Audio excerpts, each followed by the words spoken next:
வாழும் காலம் யாவுமே தாயின் பாதம் ஸ்வர்க்கமே.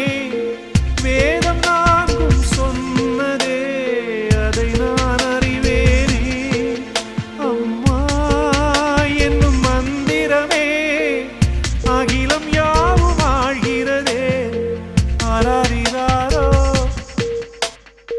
நான் இங்கே பாட தாயே நீ கண்ணோ.